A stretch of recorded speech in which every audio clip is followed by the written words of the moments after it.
कारणोंवश नहीं जा पाते हैं गंगा स्नान करने, आज के दिन तो वैसे जाना चाहिए, नहीं जा पाते हैं तो आज आप इस त्रिवेणी संगम में स्नान कर रहे हैं बैठकर, इस ज्ञान गंगा में।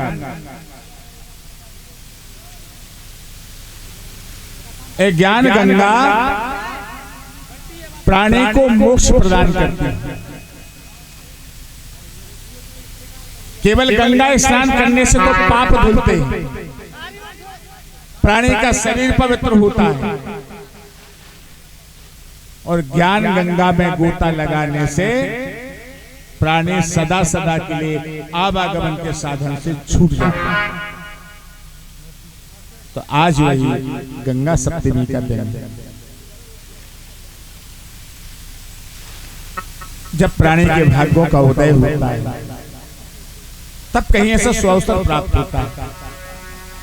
आप हम चाहें कि जीवन में बार बार समय मिल जाए किस ज्ञान गंगा में हम सप्तमी के दिन स्नान कर लें, तो बहुत मुश्किल पड़ जाता है। आज भगवान ने समय आपको दिया है, तो समय का सदुपयोग करते हुए अपने जीवन को कथा श्रवण करके और जीवन को सफल बनाना। प्राणी मात्र के कल्याण के लिए श्रीमद् भागवत कथा।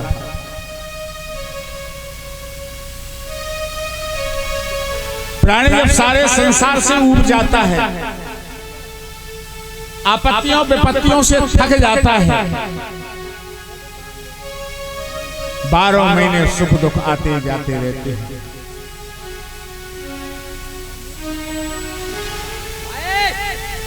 एक बार भगवान नारद ने पूछा था विष्णु भगवान से, प्रभु प्राणी मात्र के मोक्ष का सरल से सरल उपाय क्या?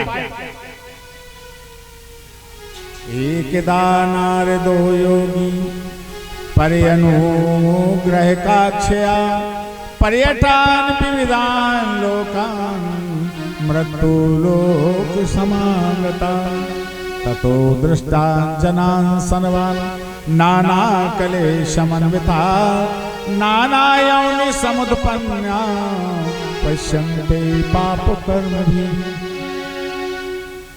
मृत्युलोक में आए नारद, देखा नाना प्रकार की योनियों में पैदा होकर के प्राणी नाना प्रकार के दुखों को उठा रहा।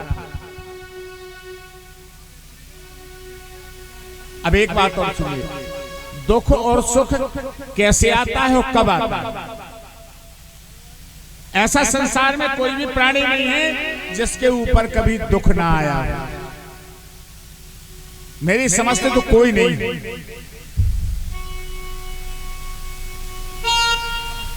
और 200-500 लोग बैठे, उनमें से सबसे एक एक करके आप पूछो कि भैया तुम्हारे ऊपर कभी दुख आया, तो वो तो यही कहेगा कि 12 महीने दुख है मेरे पास।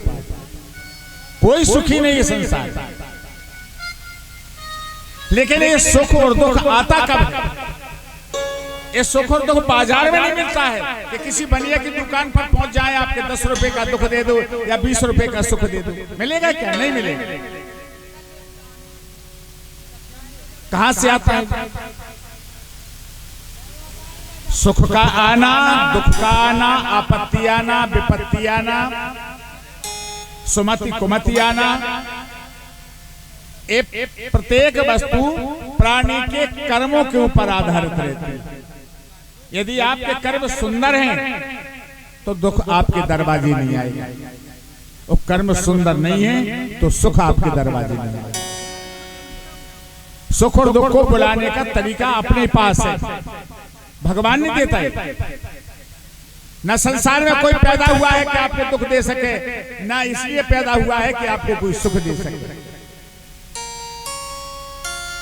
बड़े सुंदर शब्दों में तुलसी बाबा ने लिखा है, काहू न को सुख दुख कारी दाता,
को सुख देने वाला पैदा हुआ है, ना कोई किसी को दुख देने वाला पैदा है।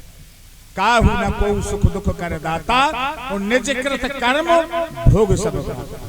अपने कर्मों के आधार पर प्राणी सुखों की अनुभूति करता है और अपने ही कर्मों के आधार पर प्राणी सदा दुख उठाता रहता है। संसार में प्राणी का के लिए एक ही वस्तु प्रधान है, कर्म। कर्म प्रधान विश्व करेगा। जैसा कर्म करोगे भगवान वैसे फल देंगे। अब कर्म हमारे अच्छे नहीं हो, भगवान के लिए दोष दें, भगवान की निंदा करें कि भगवान मेरे घर में क्यों दुख डाल रहा है, संसार इतना बड़ा पड़ा है, वहां दुख क्यों नहीं जाता, मेरे घर में बार बार क्यों दुख आता है, ये भगवान को कोसते हैं। लेकिन इसमें भगवान का क्या दोष? हमारे आपके कर्म सुंदर नहीं है, और कर्म सुंदर है तो कभी दुख दरवाजे नहीं आएगा, और कर्म ठीक नहीं है तो सुख दरवाजे नहीं आएगा। जैसे सुंदर कर्म करके भगवान को अर्पण करोगे वैसे सुंदर भगवान फल देगा। देखिए, आप भगवान को एक हलवाई मानिए। हलवाई तो सभी जानते हैं, तो भोजन बनाने आते हैं हमारे यहाँ, शादी विवाह में कोई भी कार्यक्रम करें। अब आप स्वयं विचार कर लें कि वो हलवाई आकर के तुम्हारे दरवाजे पर बैठ जाए और ना उसको तुम घी दो, ना उसको कोई चीनी वगैरह दो, सामान सत्ता कुछ मत दो, और फिर उससे कहो भैया सुंदर चमचम बना करके खिला दो।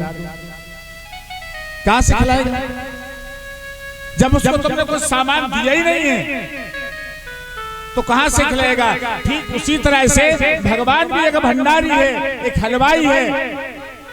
जितने सुंदर कर्म करके तुम उसको प्रदान करते जाओगे भगवान उतने ही सुंदर फल तुम्हें देता जाएगा।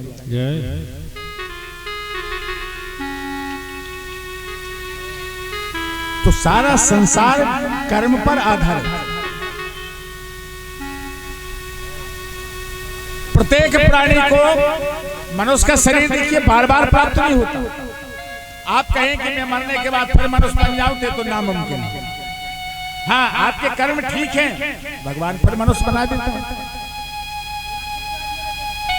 और कर्म ठीक नहीं है तो ना जाने किस नाली का कीड़ा बनाएगा भगवान। तो ये मनुष्य शरीर इस आशा में मत रहो कि मैं दोबारा फिर मनुष्य बनूंगा। इस शरीर को तो देवता तरसते हैं। बड़े भाग्य मानुष तन पावा, सुर दुर्लभ सदग्रंथन गावा। देवताओं को भी दुर्लभ है, वो भी भगवान से प्रार्थना करते प्रभु अरे ज्यादा नहीं तो कम से कम 1 महीने को मनुष्य बना दो, ज्यादा समय नहीं चाहिए। भगवान ने पूछा 1 महीने में क्या करोगे? कहा 1 महीने में सारे जीवन का भजन कर लेंगे। और मनुष्य की 80-80 वर्ष की आयु हो जाती है, 90-100 वर्ष तक की आयु के लोग देखे, लेकिन भजन नहीं कर पाए। गृहस्थी जोड़ते रहे, माया कमाते रहे, बच्चों का लालन पालन करते रहे, विवाह इत्यादि करते रहे, बच्चों को जमीन जायदाद का अधिकारी बनाते रहे, लेकिन सब काम करने के बाद भजन नहीं कर।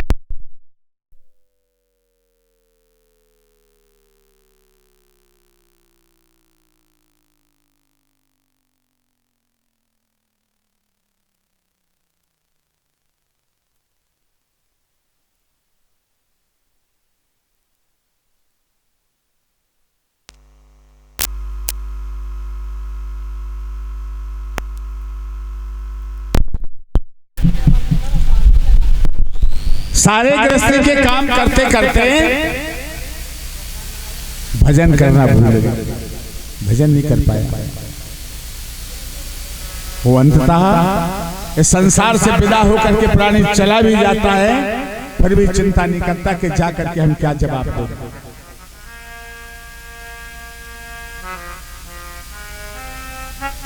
कोई साथ देने वाला नहीं। तुम्हारा किया हुआ अच्छा बुरा कर्म तुम्हारे साथ जाएगा। ना किसी के माता पिता साथ में जाते हैं, ना पुत्र भाई बंधु साथ में जाते हैं।